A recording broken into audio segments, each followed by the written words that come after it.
Hello guys, welcome back to my channel. இன்றைக்கி நம்ம சேனலில் நீங்கள் ரொம்ப நாளாக எதிர்பார்த்துட்டு இருந்த விராஜோட ட்ராமாவை தான் பார்க்க போகிறோம். அண்ட் வீடியோக்குள்ளே போகிறதுக்கு முன்னாடி மறக்காமல் இந்த வீடியோக்கு ஒரு லைக்கை போட்டுருங்க. அப்புறம் புதுசாக பார்க்குறவங்க சப்ஸ்கிரைப் பண்ணிக்கோங்க. சரி வாங்க வீடியோக்குள்ளே போகலாம்.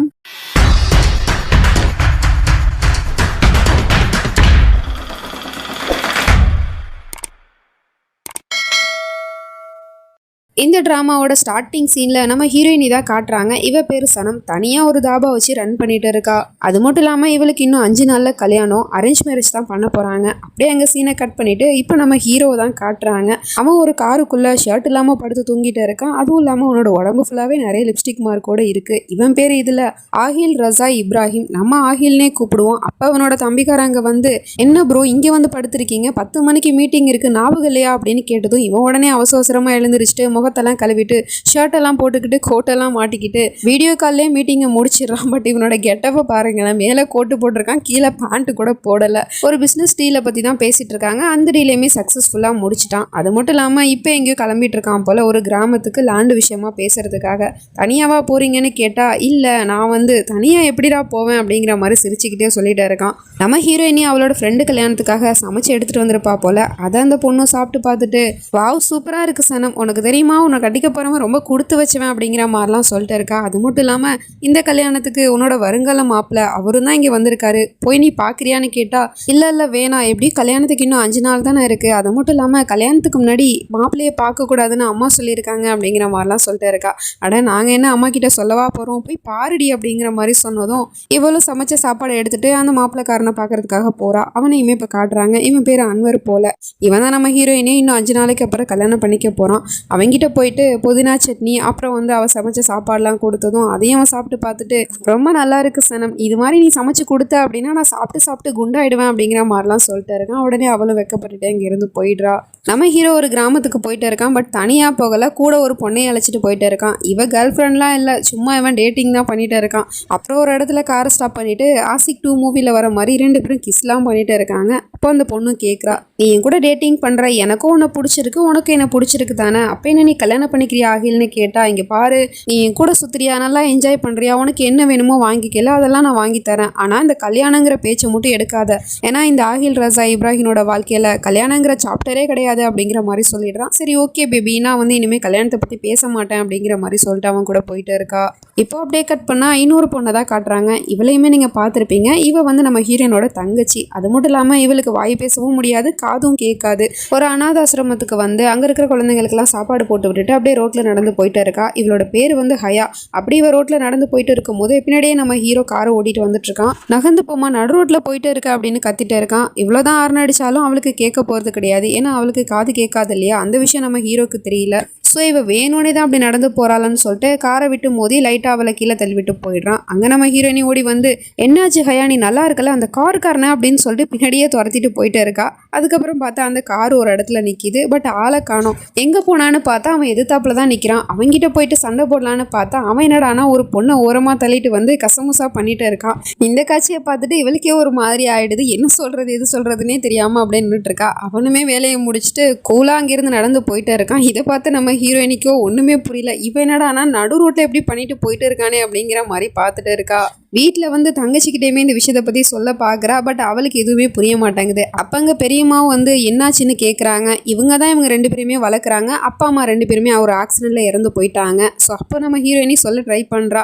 இன்னைக்கு ரோட்டில் ஒரு பையன் ஒரு கேவலமான காரியத்தை பண்ணிட்டு இருந்தான் அப்படின்னு சொல்கிறா. என்ன பண்ணா அப்படின்னு கேட்டால், பெரியம்மா நீங்கள் இம்ரான் ஹஷ்மி மூவிலாம் பார்த்துருக்கீங்களான்னு கேட்டால், இல்லையே ஏன் கேட்குறேன்னு கேட்டால், அந்த மூவியில் வர மாதிரி தான் அவன் பண்ணிட்டு இருந்தான் அப்படிங்கிற மாதிரி ஏதோ சொல்ல ட்ரை பண்ணுறா. பட் அவங்களுக்கு எதுவுமே புரியல. இங்கே பாருமா, நீ சொல்கிற மூவியெல்லாம் நான் பார்த்ததில்ல, நான் பார்த்ததெல்லாம் ஓல்டு மூவி, அதில் நீ எதை சொல்ல வரேன்னு எனக்கு தெரியலை, சரி விடு, இன்னும் 5 நாளில் அவனுக்கு கல்யாணம் இருக்குல்ல, ஸோ அதை பற்றி மட்டும் நீ யோசி அப்படிங்கிற மாதிரி சொல்லிட்டு இருக்காங்க.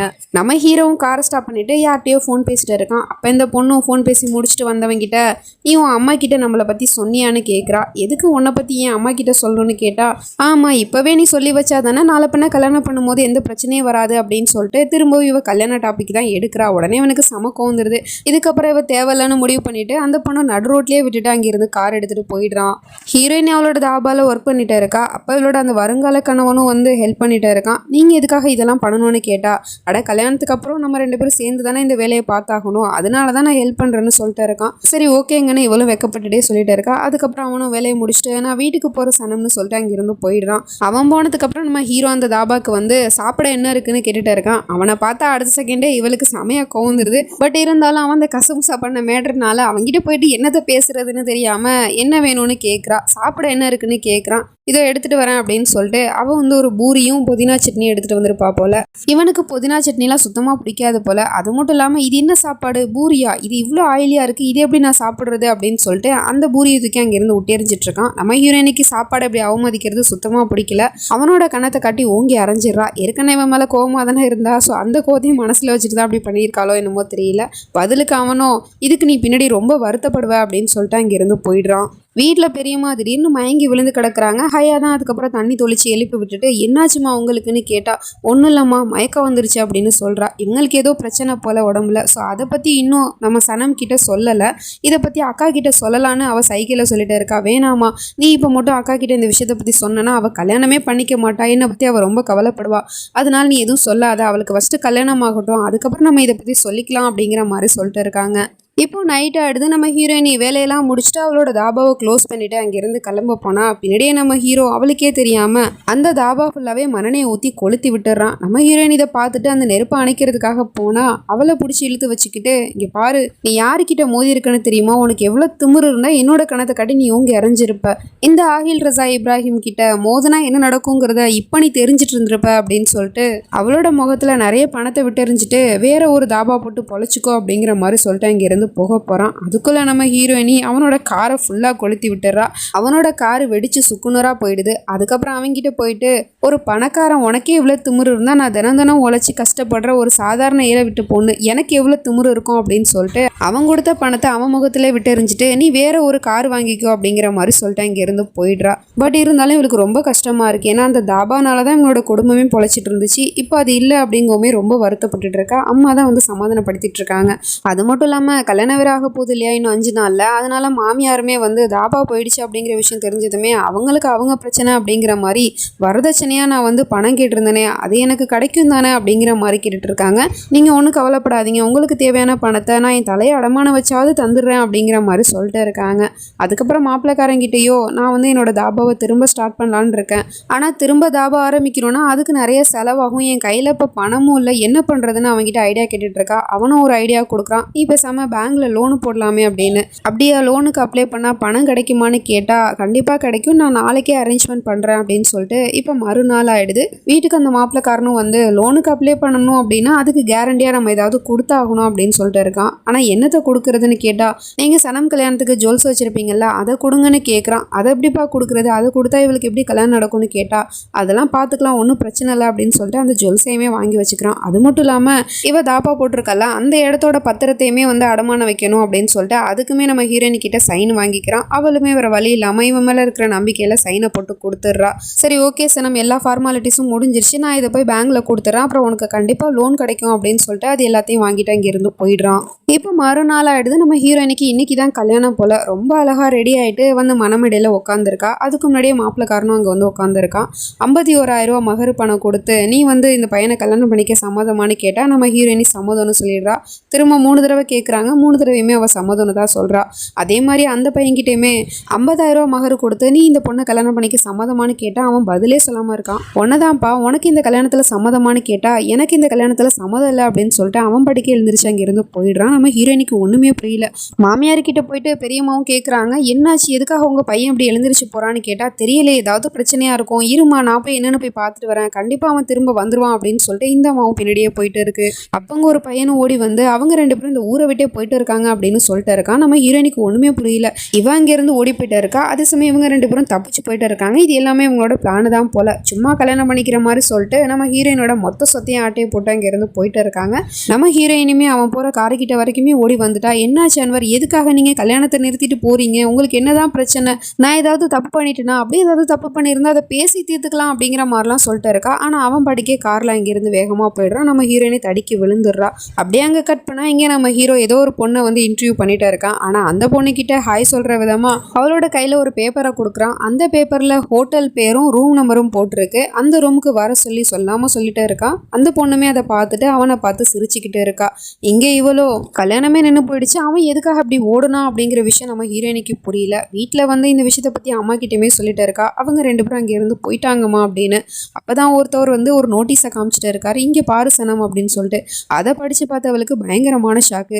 ஏன்னா இவளோட இடத்த ஏதோ ஒரு பில்டிங் கட்டுறதுக்காக யாரோ ஒருத்தவங்களுக்கு எழுதி கொடுத்த மாதிரி இவளே சைனை போட்டு கொடுத்துருக்கா. அதுக்கப்புறமா தான் நம்ம ஹீரோயினுக்கு ரியலைஸ் ஆகுது, அவன் அன்னைக்கு கையெழுத்து வாங்கினது லோனுக்காக இல்லை, இந்த இடத்த நம்ம பேர்லேருந்து மாற்றி எழுதுறதுக்காக தான் வாங்கிட்டு போயிருக்கான் அப்படின்னு. அது மட்டும் இல்லாமல் அந்த ஜுவல்ஸையுமே அவன் எடுத்துகிட்டு போயிட்டான். ஸோ மொத்தமாக எல்லாத்தையும் கொள்ளையடிச்சிட்டு போயிட்டான். அதுக்காக தான் அவன் இந்த கல்யாணத்துலேருந்தே போயிருக்காமா அப்படிங்கிற மாதிரி அழுது புலம்பிட்டு இருக்கா. இந்த விஷயம் தெரியாமல் நான் அவனை ரொம்ப நல்லவன் நம்பிட்டேனுமா அப்படிங்கிற மாதிரி அழுது புலம்பிட்டு இருக்காங்க. ஹீரோயினை தான் அவங்கள சமாதானப்படுத்திட்டு இருக்கா. ஒன்றும் கவலைப்படாதீங்க, நான் இருக்கேன், எதுவும் ஆகாது அப்படின்னு சொல்லிட்டு. இந்த பக்கம் நம்ம ஹீரோ ஒரு பொண்ணு ரூமுக்கு கூப்பிட்டுப்பான் இல்லையா, அந்த பொண்ணுமே வேலை முடிஞ்சுட்டு அங்கேருந்து போயிடுறா. இவன் நல்லா தூங்கிட்டு இருக்கான். அப்போ இவனுக்கு ஒரு கனவு வருது. அந்த கனவுல இவன் சின்ன பையனாக இருக்கான். யாரோ ஒரு ஆள் இவனை பயங்கரமாக பெல்ட்டால் போட்டு அடிச்சுட்டு இருக்காங்க. அப்போ தான் அங்கே ரூம் சர்வீஸ் பண்ண வந்திருக்கோம் சார் அப்படின்னு சொல்லிட்டு கூப்பிட்டுட்டு இருக்கான். இவன் பாட்டுக்கே இப்படி போதையில் இருக்கிறத பார்த்துட்டு, சார் உங்களுக்கு என்னாச்சுன்னு சொல்லிட்டு அவனை தொட போனால் டக்குன்னு எழுந்திருச்சு அவனை போட்டு அடின்னு அடிச்சுக்கிட்டு இருக்கான். சார் எதுக்கு சார் என்ன அடிக்கிறீங்க அப்படின்னு கேட்டதுக்கு அப்புறமா தான் அவனுக்கு ரியலைஸ் ஆகுது நம்ம கண்டதெல்லாம் கனவு அப்படின்னு. அதுக்கப்புறம் இவனை அடிச்சிட்டான் இல்லையா, ஸோ அதுக்காக சாரி என்னை மன்னிச்சிடுங்க, நான் ஏதோ கனவுக்குன்னுட்டு அதான் தெரியாமல் உங்களை நான் அடிச்சிட்டேன், இந்தாங்க பணம் வச்சுக்கோங்க, நீங்கள் போய் ஹாஸ்பிட்டலில் ட்ரீட்மெண்ட் பண்ணுங்க அப்படிங்கிற மாதிரிலாம் சொல்லிட்டு இருக்கான். இவனுக்கு என்ன பிரச்சனைன்னு தெரியல. அந்த கனவுல வந்த ஆளு மேலே இவனுக்கு பயங்கரமான கோவம் இருக்குது. அங்கே இருக்கிற திங்ஸ் எல்லாம் போட்டு உடச்சிக்கிட்டு கண்ணாடியிலலாம் போட்டு கையை போட்டு அடிச்சுக்கிட்டு இருக்கான். இந்த பக்கம் நம்ம ஹீரோயினுமே தன்னோட கல்யாணம் நின்று போயிடுச்சு அப்படின்னு சொல்லிட்டு ஒரு பக்கம் அழுதுட்டு இருக்கா. 2 பேருமே மனசொடைஞ்சு போய் தான் இருக்காங்க. நம்ம ஹீரோயினுக்காவது ஒரு காரணம் இருக்குது, ஆனால் இவனுக்கு என்ன காரணம் அப்படிங்கிறது தெரியல. வெயிட் பண்ணி தான் பார்க்கணும். அப்புறம் இந்த ட்ராமா எப்படி இருந்துச்சு அப்படிங்கிறத மறக்காமல் கமெண்ட்டில் சொல்லிவிடுங்க. தேங்க்ஸ் ஃபார் வாட்சிங் அண்ட் பை ஃப்ரெண்ட்ஸ்.